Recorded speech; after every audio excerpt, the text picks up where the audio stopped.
জীবন সুন্দর যদি করতে চান একটা জিনিস মানতে হবে, তুফান যতই যাক শুয়ে যেতে হবে। বনের যে গাছটা সবচাইতে বড়, বাতাসও সেটাকে বেশি আঘাত করে। যেই গাছে ফল বেশি সেই গাছে ডিল ছোটা হয় বেশি।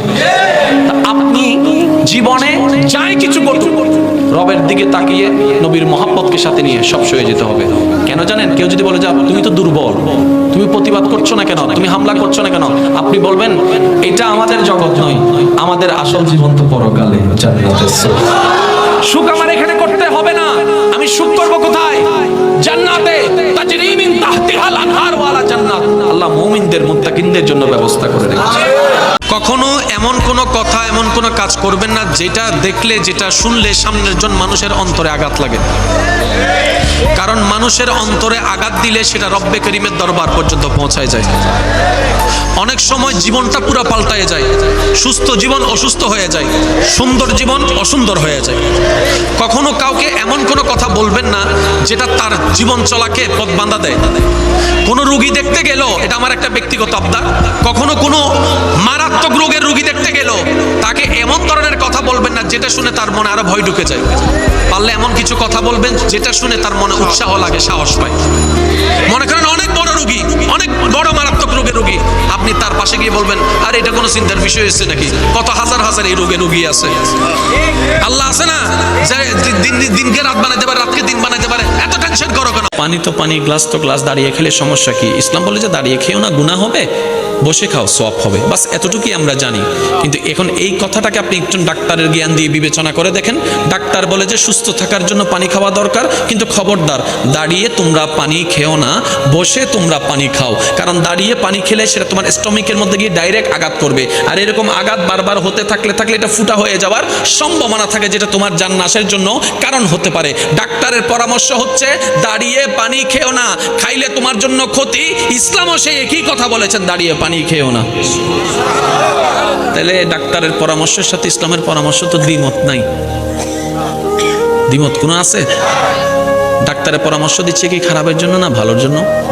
ইসলামের পরামর্শটা ভালোর জন্য।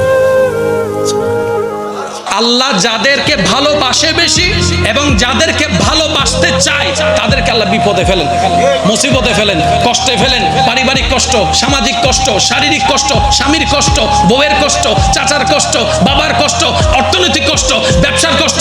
যখনই দেখবেন কোন ইমানদার ঈমান থাকা সত্ত্বেও কষ্ট আসতে শুরু হয়েছে, তাহলে বুঝে নেবেন আল্লাহ আপনার গুনাহগুলোকে পবিত্র করতে চাচ্ছেন।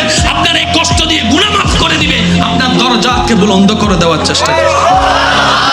আপনি জানেন ভাইরা, আপনি যত বড়ই কোটিপতি হন না কেন, বিদেশে প্রবাসে আমরা সবাই কিন্তু ফকির। এই কথা সবাই বলি, আমরা কিন্তু প্রবাসেই আসছি। এই দুনিয়াটা আমাদের প্রবাস, আসল বাড়ি নয়। তর্ক থেকে যাবে, আপনি আমি চলে যাব। ঝগড়া মামলা থেকে যাবে, আপনি আমি চলে যাব।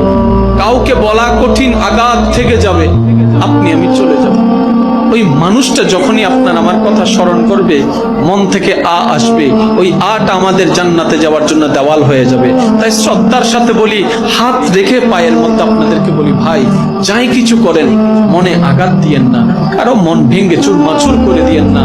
কারণ মানুষের মন রবের রহমতের ঘর, ওই মনে আঘাত দেওয়া অন্যায় ভাবে আল্লাহ কখনো মাফ করে না, মাফ করে না, মাফ করে না। যতটুক পারবেন হ্যাঁ বলুন, যতটুক পারবেন না বলুন। প্রতারণা করবেন না, ধোঁকাবাজি করবেন না, কাউকে কষ্ট দিয়ে দুই নাম্বারি করে আপনার কোটিপতি হওয়ার দরকার নাই। কারণ আপনি এমন রবের বান্দা যার নাম রাজ্জাক। কেউ যদি আপনাকে কখনো প্রশ্ন করে জীবনে কি পেলেন, কি হারালেন, আগের মতো উত্তর দিবেন না, আফসোস করবেন না, মন ছোট করবেন না। এখন থেকে একটু উত্তরটা ভিন্ন করার চেষ্টা করবেন। মুখের মধ্যে একটা মুস্কি হেসে উত্তরটা দিবেন, যা হারিয়েছি, যা পাইনি সেটা আমার ছিল না। যা হারিয়েছি, যা পাইনি সেটা আমার ছিল না, আর যা আমি পেয়েছি তার যোগ্যতা আমার মধ্যে নাই, আমার মওলা দয়া করে আমার মতো অযোগ্যকে দয়া করে দান করেছেন, যোগ্যতা আমার কাছে নেই। পাওয়া না পাওয়ার হিসাব আমার করার অধিকার নাই। আমি হচ্ছি বান্দা, উনি হচ্ছেন আমার স্রষ্টা, উনি আমাকে বানিয়েছেন, উনি আমাকে ভাঙ্গার অধিকার রাখে। উনি আমাকে পাঠিয়েছেন, যেভাবে সেভাবে রাখার অধিকার ওনার আছে। আফসোস আপত্তি করার অধিকার আমার নেই। বান্দার শুধু একটাই কাজ, যে কোনো পরিস্থিতির মধ্যে খুশি মনে আলহামদুলিল্লাহ বলে নিজের শুকরিয়াটুকু আল্লাহর দরবারে পেশ করা। বিশ্বাস করুন, আপনি যে কোনো পরিস্থিতির মধ্যে শুধু একটা কাজ করার চেষ্টা করেন। যে কোনো পরিস্থিতির মধ্যে আপনার পক্ষ হোক আপনার বিপক্ষ হোক, মন খুশি হোক কিংবা নারাজ হোক, আজকে থেকে শুধু একটা কাজ করবেন।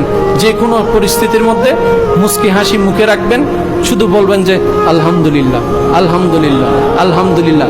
আপনি শুধু আলহামদুলিল্লাহ বলতে থাকার একটা অভ্যাস করে ফেলেন, আপনার মনটা এমনি শান্তিতে ভরপুর হয়ে যাবে। যে বান্দা নিজের জ্ঞান দিয়ে মন দিয়ে এতটুকু বলবে, আজকে থেকে আমার কোনো স্বপ্ন নাই, চাওয়া নাই, পাওয়া নাই, আক্ষেপ নাই, আফসোস নাই, আমার সম্পূর্ণ জীবন, আমার পরিবারের জীবনকে আমি আমার আল্লাহর রহমতের উপর ছেড়ে দিয়েছি। আল্লাহ পাক বলবে যে বান্দা, আমার নামে যেহেতু ছেড়ে দিয়েছিস তোর জীবন নৌকা, আমি আল্লাহর কথা দিলাম এই জীবন নৌকা আমি ডুবতে দিব না। যখনই দেখবেন বদনামের শিকার হবেন, ধৈর্য ধরে বসে থাকবেন চুপ করে। আজকের দিন চলে যাবে, সপ্তাহ পার হবে, মাসে গড়াবে, মাস থেকে বছরে যাবে, একদিন না একদিন এই ধৈর্যের কারণে আল্লাহ পাক আপনাকে অতীতের তুলনায় ডবল সম্মান দান করবেনই করবেন। মনে রাখবেন, জেনে রাখবেন, বুঝে রাখবেন, টাকা পয়সা দিয়ে ক্ষুধা নিবারণ করা যায়।